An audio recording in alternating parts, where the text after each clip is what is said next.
美公校簡介3，作者周國巧兒。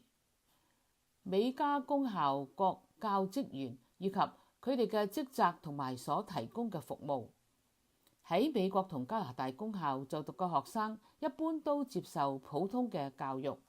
喺2023至到2024年，喺美國接受特殊教育或者同時接受特殊教育相關服務嘅3至到21歲學生人數，相當於所有公立學校學生嘅15%。呢啲學生係要經過多方面嘅評估，被認定係有殘疾嘅，先至能夠接受特殊教育。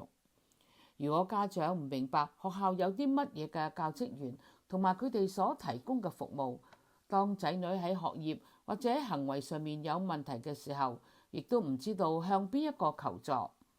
喺美國同加拿大一般嘅公校都有以下嘅教職員。而家就簡單嘅為大家介紹一下各教職員同埋佢哋嘅職責以及所提供嘅服務。校長或者學校管理員，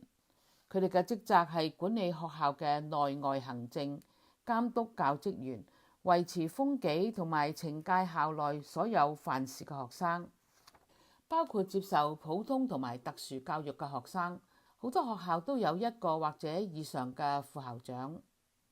喺美國嘅老師，佢哋嘅職責係傳授知識同埋維持秩序。佢哋並冇教導學生修身立德嘅責任。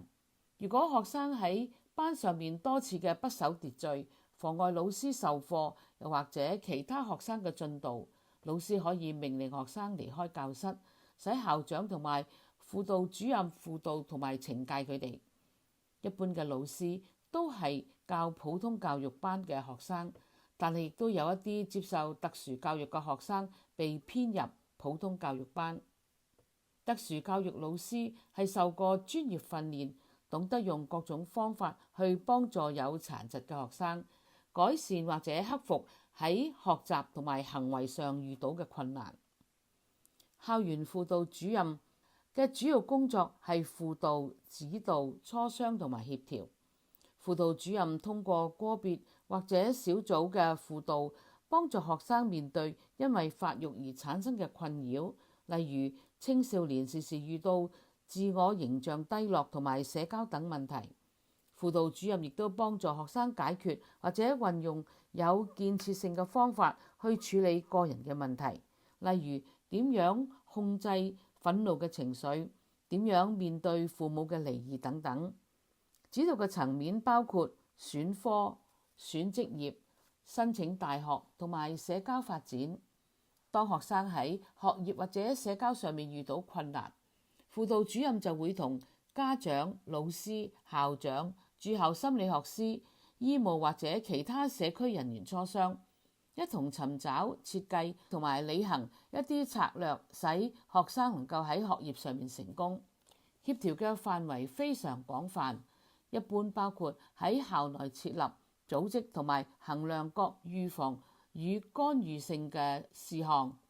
有需要嘅時候亦都將學生推介到各個社區機構接受服務。校園心理學師或者稱做駐校心理學家，係曾經接受教育與心理學嘅專業訓練。佢哋嘅職責係預防、諮詢、評估、輔導、危機干預、研究與計劃。喺預防方面，駐校心理學師會鑑定校園同學生嘅潛在問題，設計程序嚟解決難題，例如設立各種嘅程序嚟到預防校園暴力，或者幫助一啲喺學習上面臨失敗或者行為失檢嘅學生。佢哋通過一個叫做教職員與父母組織嘅團隊，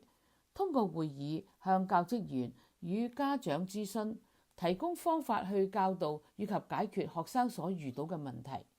駐校心理學家主要嘅工作就係評估喺學習上面同行為上有困難嘅學生，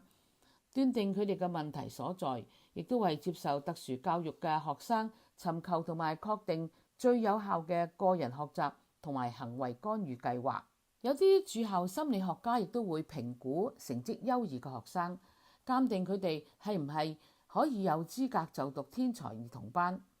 另外，佢哋會作出危機干預，例如當某一個學生有自殺嘅念頭，同埋輔導某一啲特殊教育學生嘅行為。語音及談話治療導專家，佢哋就係幫助有語言障礙嘅學生，矯正佢哋口吃或者喺語音、語意、語法、語用所遇到嘅問題。職能治療專家、物理治療專家同埋特殊體育老師，佢哋就會幫助身體發育緩慢嘅學生，使到佢哋嘅大小肌肉能夠強壯起嚟，以致學生能夠喺坐立、走路、跑跳、寫字、用剪刀同埋刀叉等日常生活嘅功能上面有所改善。校護即係學校護士，佢哋會定期俾全校嘅學生作視力與聽覺嘅篩檢。如果懷疑或者發覺到學生喺呢一方面可能有毛病，就要求父母帶佢哋去作更加詳細嘅檢查同埋延醫診治。患有慢性病嘅學生，例如好動、分心、哮喘等病症，校護會同家長與教職員討論病理與藥物對學習甚至係起居飲食同行動嘅影響，並且向佢哋提供有效嘅方法嚟到提供學生喺呢幾方面嘅發展。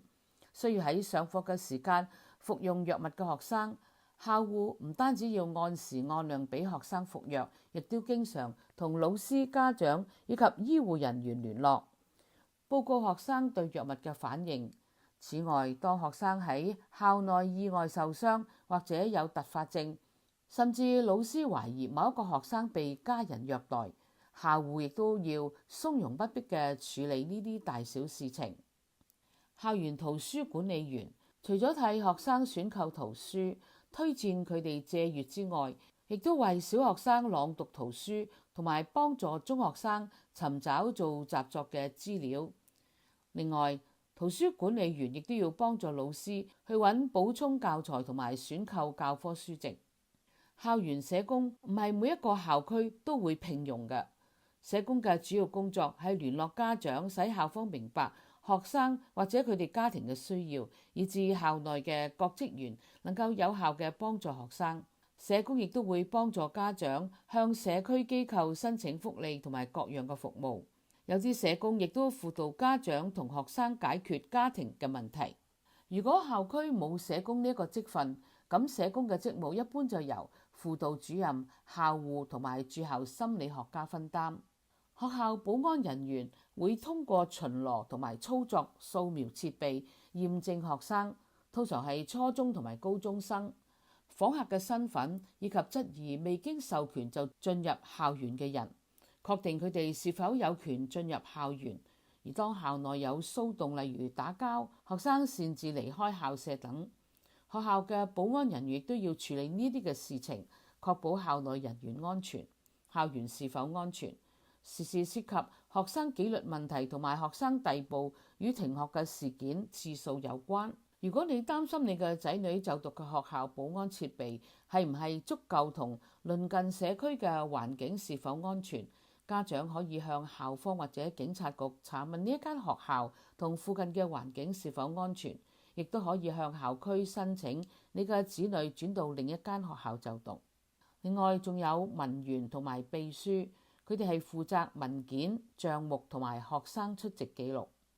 教學助理就幫助各個教職員，亦都有管理膳食同埋清潔嘅員工同埋校車司機。